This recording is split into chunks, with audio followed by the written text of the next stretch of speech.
My name is Mark. For over a decade, I was the quiet engine at a small PCB shop. I was in my mid-40s, an electrical engineer who believed the details weren't just details, they were the foundation. I took pride in work no one saw, the kind that keeps everything running smoothly. In the early 2000s, our little company got bought by a shiny new startup. I ignored the buzzwords and kept my focus on our anchor client, Titan Systems. Over 80 cents of every dollar we made came from them. My world was built on their weekly yield reports, their monthly failure analyses. It was meticulous, it was critical, and I was the only one who knew the full map of it all of 4 years. Our partnership with Titan was built on trust. Then, their corporate lawyers got involved. They demanded a formal contract. Right on cue, we got our new general manager from the parent company, David Ross. He was all vision and vibes, and he made it clear he thought my kind of work was a relic.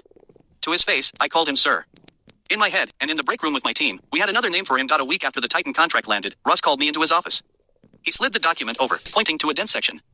Mark, he said, I need you to write up why we can't meet these reporting terms. List the obstacles. I took it home. I spent the weekend not looking for obstacles, but for alignments. I cross-referenced every clause with my own archives. On Monday, I stood in his office again. I've reviewed it, I said. We're already in full compliance with every requirement. The look on his face was almost worth the years of stress. How is that possible? I kept my voice level. Titan's manager sent me their framework over a year ago. I built the systems. The weekly summary goes every Friday at 3 p.m. The full diagnostic is uploaded by the 5th of each month. You've been copied on every transmission, sir. The silence that followed was the loudest thing I'd ever heard. It screamed the truth. He had never once opened my emails. To him, I was just background noise. An expense line. Not the linchpin. That's when I knew the rumors were true. He was here to dismantle my world, to turn us into a pure design firm. My job, my team, we were all marked for deletion. The pressure of that knowledge, piled on top of the unsustainable workload I was already carrying, my body just gave out. At 46, I woke up on my hallway floor. I spent a week in a hospital bed, burning with fever, fighting an infection I didn't have time to get out. I walked back into the office the next Monday, feeling fragile. By 10:05 a.m., I was in the conference room with Ross and a nervous HR rep. There was talk of recessions, new directions, streamlining. The words blurred. The folder with the severance agreement was pushed toward me. I signed. I was out the door by November 2009. Was a brutal year to look for work, but my niche expertise saved me. I became a consultant. I moved on then. About 8 months later, my phone rang. I recognized the number.